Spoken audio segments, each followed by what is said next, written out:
Okay, this kind of video is new territory for me. Most of my previous videos involved theories on existing stories rather than coming up with one of my own. I am taking a leaf out of YouTuber Thor Skywalker for this series. Thor Skywalker is a predominantly a Star Wars discussion channel, but he has done plenty of Star Wars fan fictions as well. Notable examples include one where he speculates what might have happened if Luke stayed on Endor and Vader survived Return of the Jedi, one where Luke and Ahsoka meet prior to Return of the Jedi, and his own version of Star Wars Episode 8. I'm going to attempt to tell my own version of Avengers 4, which I'm calling Watched by Death. However, it starts out with Ant-Man, and if you haven't seen Ant-Man and the Wasp, I'm issuing a spoiler warning regarding the post-credit scene of that movie. Anyway, without further ado, let's begin. Guys, where are you? What is going on? Hope? Hank? Janet? Nothing happened out there, did it? Ant-Man continued screaming, wondering where the Pym family was, oblivious to the fact that they have succumbed to Thanos' snap. We then see a flux of colors in the quantum realm. Whether Scott Lang, the Ant-Man trapped within the realm, noticed the flux is uncertain. Calm, said a voice, as the flux of colors became more materialized, before we fade to black. Back in Wakanda, Captain America stood up after sitting next to Vision. What now? Banner, still wearing the Hulkbuster armor, asked. We have to pick up, Steve said. Pick up? What do you mean? Banner asked. People are vanishing across the world, right? Steve asked Thor. Across the universe, Thor replied grimly. This means that cities are being devastated as we speak. We cut to the chaotic scene of a New York City. Cars keep crashing because the drivers of those cars keep turning to dust. We even see a couple helicopter crashes. We then cut to a woman on the street next to some busy traffic. Looking around, she saw a car zooming towards stopped traffic. Without thinking, the woman reached out with her hand and the car came to a screeching halt before it crashed. Shocked at what just happened, the woman looked around and saw the road behind the car relatively clear. She then walked towards the vehicle and tried to get a glimpse of the driver within. She saw dust in the driver's seat, causing her to jolt in fear. Looking around, she noticed that some of the cars were on fire. Feeling a mysterious urge flowing through her, she reached out towards a fire and felt a surge of cold flow through her. The fire emitting from the vehicle briefly flared before diminishing in size and stature. Looking around, the woman saw that a massive tractor-trailer was headed her way and did not appear to be slowing down. Holding out her hand, she found herself able to slow the truck down, but it was still making a beeline towards her. Without warning, a bright orange circle appeared in front of her, and out popped a man who sent out a flash of orange and yellow towards the truck, causing the truck to decelerate and eventually come to a screeching halt before her. Turning to her, the man asked, You can do magic? I guess. What's your name? I don't know, the woman replied. How did you get here? I found myself here some time ago. I woke up, and I don't know anything before that.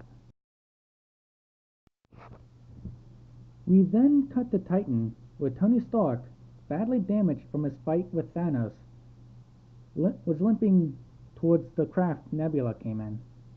Nebula was walking closer behind him. Any chance your vehicle still works? Tony asked her. Slight. What about the vehicle the other guys came in? If it hasn't been destroyed by that moon. Well, I need to get back to Earth, Tony said. I might be able to fix some of these vehicles, but I'm dealing with technology I have never seen before. The king has vanished before my eyes, Okoye exclaimed to Steve Rogers, back on Wakanda. Steve sighed, wondering what to say next. Do you know who can take his place? He has a sister, but someone could challenge her claim and kill her in ritual combat. Did someone challenge T'Challa when he ascended to the throne? We then cut to M'Baku, who was carrying two fallen Wakandan warriors towards a Wakandan transport. We then see that Okoye was approaching him, flanked closely by Captain America. M'Baku, we bring grave news, Okoye said. Graver than the aftermath of a horrendous battle, M'Baku said. T'Challa, Okoye said, but then stopped herself. Upon seeing that Okoye was struggling, Captain America said, King T'Challa is gone. I'm told you might have a claim to the throne. Doesn't the king have a sister? M'Baku asked. I don't think T'Challa would want to risk his sister getting killed in ritual combat, Okoye said. What's ritual combat? Steve Rogers asked. It's where certain Wakandans have the ability to challenge the reigning king of Wakanda, M'Baku said. You fight on the edge of a cliff. If you kill the king or he yields to you, you become the king, Okoye elaborated. Is this part of Wakandan law? Steve asked. It's more of a strong tradition, M'Baku said. If Shuri doesn't want the throne, I'll be willing to step up. We then cut to Thor, still with the other Avengers. This is the second Groot I've lost, Rocket remarked grimly. Thor looked down at Rocket and the barely visible ashes of the deceased Groot. He then looked over at Stormbreaker and summoned it to him like it was Mjolnir. Sparks cackled from his hands. All fathers of Asgard, Thor said. I know you've been receiving a lot of requests recently, but I nearly gave my life to forge this axe. Allow me to repay the debt of the one who allowed me to live. With that, Thor sliced off a piece of Stormbreaker's handle. Not a splinter, but not a huge piece either. Suddenly, a gust of wind was felt, and the ashes of the fallen Groot floated up and swirled around the piece of the handle Thor tore off, sparks flying between the handle pieces and the ash. Thor eventually handed the piece to Rocket. If he awakes, raise him as he did before, Thor said. Do you think you could bring everyone else back? War Machine asked. The tree contributed to the forging of the axe, and thus the axe was able to give unto him in return, Thor said. Powerful as it may be, the axe cannot overturn death. But it was able to overpower Thanos, despite having all the stones, Banner said. I did catch Thanos by surprise, Thor admitted. I might not be so lucky the next time we meet. Suddenly, Thor began experiencing a vision of the site of Odin's death in Norway. Ships were descending on the grounds. Suddenly, a fierce woman landed on the ground. You made it, Thor said, suddenly realizing that there was already an encampment in place. Yes, Valkyrie said, from Norway. But we've been hit with another tragedy. You need to come as soon as possible. On my way, Thor said as the vision ended. I've got to go, he told the Avengers present. You're leaving? Bruce asked.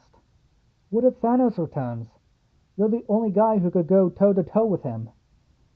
Thanos had one goal, Thor said. He's achieved it. You don't have to worry about him showing up in the foreseeable future. But my people have tasted extinction in recent times, first at the hands of my sister, and then at the hands of Thanos. Choking up, he finished. I've got to protect what's left of them. With that, he raised his axe, the Bifrost descended down upon him, and he was gone. We then cut back to Titan, where Tony and Nebula are working on Nebula's cruiser. I'm wanted by the intergalactic community, Nebula told him. Because of Thanos? Tony asked softly.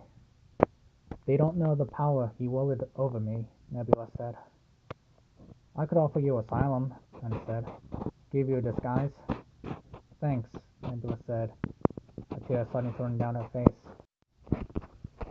We then cut back to the lair of Doctor Strange as a portal opens up and the woman from New York stepped through it, followed closely by Wong, who shut the portal behind him. This place seems strangely familiar, the woman said. It also seems strangely empty.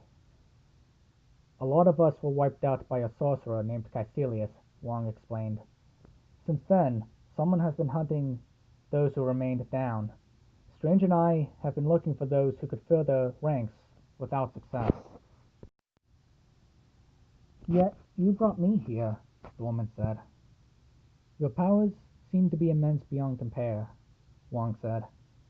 I believe you may have been spiritually marked. You performed some ritual in a previous life, and because of that, you forged your body recently. You died not too long ago. Do you know who I was before? No, Wong said. But in time you may come to realize yourself. You have memories of your previous life. Unlocking them is the challenge. At the encampment in Norway, the Bifrost touched down and Thor emerged from it. "Oh, hey," said a familiar, friendly voice. "You've come back from the dead." "Glad to see you survived, Korg," Thor said, approaching the rock man. "Where's Meek?" "Well, a bunch of us started turning to dust out of nowhere," Korg said. "No one knew what was happening. No one knew who was next. It was pretty scary, I'd have to say. Unfortunately, Meek was one of them." "Well, how is everyone who's left?" Thor asked. "Traumatized, and who can blame them?" Korg said. "Fortunately, a nice woman showed up claiming to be one of us. When local authorities showed up, she negotiated with them to allow us to stay here and set up camp." "Do you know what her name is?" Thor asked. "Yeah, she called herself Sif. I wonder if she was basically admitting to being evil." "Why is she evil?" "Well, I recently got around to seeing a movie called Revenge of the Sith, where the Sith take over the galaxy. Of course, she may not have seen that movie." "Where is she?" "She too faded to dust, I'm afraid," Korg said. "Sorry about that."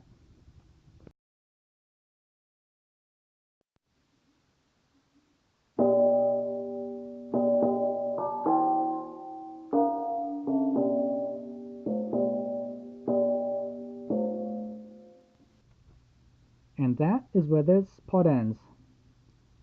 As you can imagine, it took a lot of work to get this together, and it may take me a few weeks before the next part is up. I've actually had a few fanfictions going on in my head. Avengers 4 is obviously one of them. Star Wars Episode 9 is another. I'm also hoping to do a Harry Potter fanfiction sometime after that. I hope you enjoyed watching the story as much as I enjoyed telling it. Feel free to discuss or speculate what comes next in the comments section below.